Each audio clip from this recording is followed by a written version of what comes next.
Hello viewers, আসসালামু আলাইকুম। স্বাগত জানাচ্ছি বিডি সাদিয়া কুকিং স্টুডিওতে। আজকের আয়োজনে রয়েছে এই শীতের খুবই মজার একটা রেসিপি, আর সেটা হচ্ছে নতুন গুড় দিয়ে পায়েস। এখন কিন্তু শীতকাল পড়েছে, বাজারে নতুন নতুন গুড় উঠছে।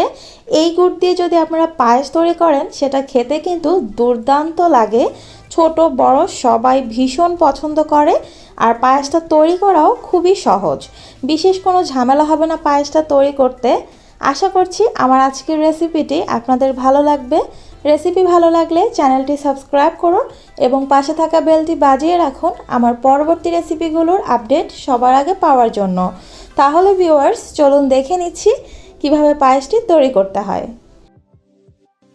পায়েস তৈরির জন্য চুলায় আমি একটা হাঁড়ি বসিয়ে 1 লিটার দুধ দিয়ে দিচ্ছি। চুলার আঁচটাকে বাড়িয়ে রেখেছি যেন দুধটা তাড়াতাড়ি ফুটে ওঠে। অনবরত নেড়ে দিতে হবে, নয়তো কিন্তু তলায় লেগে যাওয়ার চান্স আছে। দুধটা ফুটে ওঠার পর দিয়ে দিচ্ছি 1/2 কাপ পরিমাণ চিনি গুঁড়া পোলার চাল। চালটা আমি আধা ঘন্টা আগে ধুয়ে পানিতে ভিজিয়ে রেখেছিলাম, পানিটা ছেঁকে চালটা দিয়েছি। পরিমাণ মতো লবণ দিয়েছি। মিষ্টি খাবার একটু লবণ দিলে মিষ্টির টেস্টে একটা ব্যালেন্স আসে।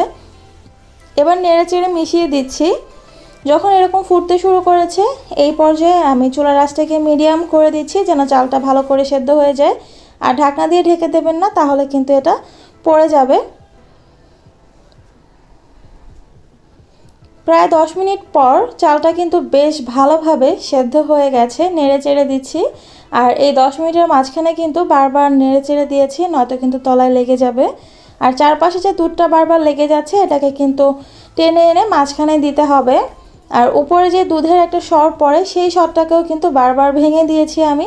এতে করে কিন্তু পায়েসের ভেতরে সরের একটা টেস্ট আসবে, আর বেশ ভালো লাগবে সেটা। এবার আমি 3টা এলাচ মাঝখান থেকে ফাটিয়ে দিয়েছি।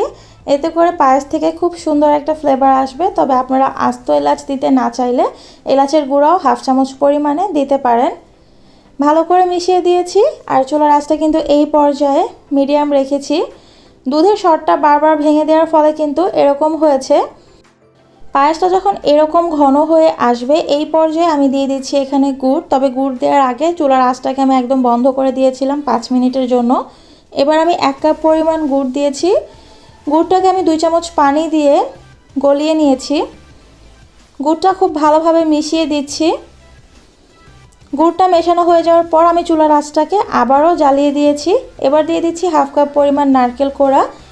এই পায়েসের ভেতরে নারকেল কোড়াটা দিলে কিন্তু ভীষণ ভালো লাগে খেতে। নারকেল কোড়াটা ভালোভাবে মিশিয়ে দিচ্ছি। আর যখন এরকম ফুটতে শুরু করেছে, এই পর্যায়ে আমি পায়েসটাকে নামিয়ে নিচ্ছি। কারণ পায়েসটা যখন ঠান্ডা হবে তখন আরও এটা শক্ত হয়ে আসবে, তখন একটা আঠালো ভাব চলে আসবে পায়েসের মধ্যে। তাই এই পর্যায়ে নামিয়ে নিয়ে ঠান্ডা হওয়ার পর আপনাদেরকে আমি পরিবেশন করে দেখাচ্ছি। তৈরি হয়ে গেছে ভীষণ মজার গুড়ের পায়েস। এই পায়েসটা কিন্তু আমি খুব সহজে তৈরি করে ফেললাম। আশা করছি আমার আজকের রেসিপিটি আপনাদের সহজ লেগেছে। আর এই রেসিপি ফলো করলে গুড় দিয়ে পায়েস রান্না করার সময় যে দুধটা ফেটে যায়, সেরকম কোনো চান্সও কিন্তু নেই। আশা করছি আমার ভিডিওটি আপনাদের ভালো লেগেছে। ভালো লাগলে চ্যানেলটি সাবস্ক্রাইব করে পাশে থাকা বেল আইকনটি বাজিয়ে রাখবেন আমার পরবর্তী রেসিপিগুলোর আপডেট সবার আগে পাওয়ার জন্য। আজকে এই পর্যন্তই। সবাই ভালো থাকবেন, সুস্থ থাকবেন, সুন্দর থাকবেন। আবার চলে আসবো নতুন কোনো রেসিপি নিয়ে। সেই পর্যন্ত আল্লাহ হাফেজ।